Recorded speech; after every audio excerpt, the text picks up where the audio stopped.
aí galera, tudo bem? Que bom que você está aqui nesse vídeo. Atualmente eu tenho pensado muito sobre as gerações. Então os sociólogos eles dividem a sociedade hoje em 4 gerações. Então a gente tem os Baby Boomers, que são a geração pós-guerra.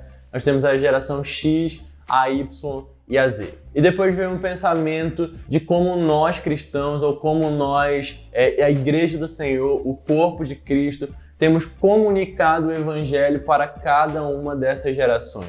Nós sabemos que o Deus que nós servimos é um Deus geracional. Então é o Deus de Abraão, de Isaac e de Jacó. Então é o meu Deus, é o Deus dos meus pais. E Deus se perpetua de geração por geração.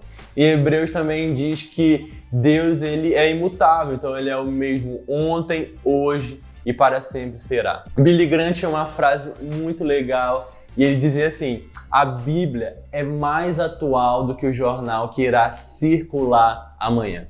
E dito isso, eu comecei também a refletir sobre como nós temos comunicado o Evangelho. Então muitas vezes o que temos visto é que o Evangelho tem se adequado às gerações, quando deveria ser o contrário. As gerações deveriam se adequar aos padrões do Evangelho. Então nós não precisamos mudar nada, nós não precisamos colocar uma vírgula na Bíblia, nós não precisamos acrescentar uma palavra. A Bíblia é extremamente atual, a Bíblia serve para todas as gerações. Muitas vezes nós, até com uma boa intenção, nós tentamos talvez excluir alguma parte do Evangelho para não machucar alguém, ou para não ferir o ego de uma pessoa, ou para talvez essa pessoa não se sentir confrontada. Mas eu quero te dizer que isso é um erro. Então nós devemos expor, nós devemos explanar o Evangelho puro, o Evangelho simples, como o Evangelho é. Deus ele não precisa de um advogado, a gente não precisa atualizar Deus, a gente não precisa defender Deus.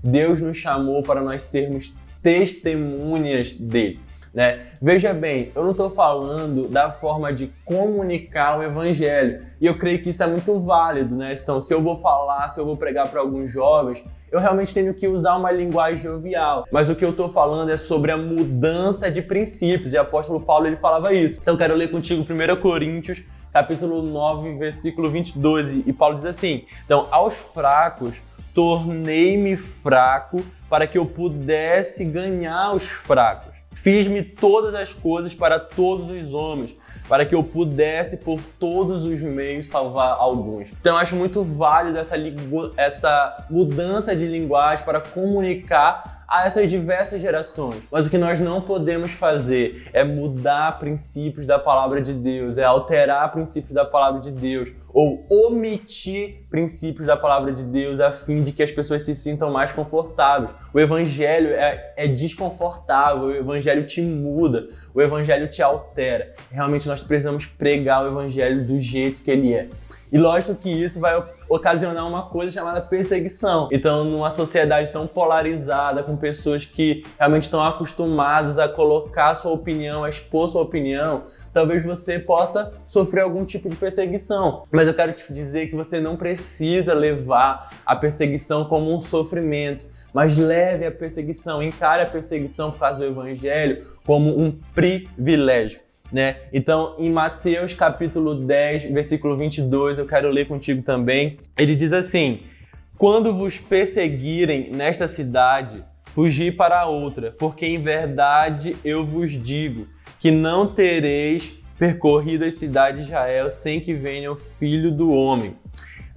No versículo 22 diz assim: e sereis odiado de todos os homens por causa do meu nome, mas aquele que perseverar até o fim será salvo. Então, uau, que privilégio ser perseguido pela causa de Cristo, né? Então, mais uma vez, não encare a perseguição como um sofrimento, como um peso. Encare a perseguição por causa do Evangelho como um privilégio. Eu quero te dar 3 dicas, talvez você esteja receioso, talvez você queira pregar o Evangelho abertamente no seu trabalho, na sua escola, na sua faculdade, ou até mesmo nas suas próprias redes sociais. A primeira é se apegue no Espírito de Deus que habita dentro de você. A Bíblia nos mostra que o Espírito que está em nós, o Espírito que Deus nos deu, é um Espírito de ousadia e não de covardia. Então, se apegue no Espírito, tenha mais intimidade com o Espírito. Segunda coisa, a alegria do Senhor é a tua força. Então, se você se sente fraco para pregar, se você não se sente capaz de pregar, cara, se apega na alegria do Senhor. Fala assim: Deus, eu quero a tua alegria é a minha força. E por último, eu quero também te dar essa dica de você se apegar ao corpo de Cristo, à igreja do Senhor, né? Então, temos diversas pessoas que podem te ajudar, que podem te auxiliar, que podem ser teus mentores com relação a você pregar o evangelho, podem ser teus mentores com relação ao estudo da palavra do Senhor. Então, era isso que eu queria deixar para ti aqui hoje. Pregue o evangelho independentemente do lugar, independentemente de como você esteja, tá bom? Então, mas prega o evangelho puro, prega o evangelho verdadeiro, a fim de que muitas pessoas sejam salvas. Então, que Deus te abençoe em nome de Jesus.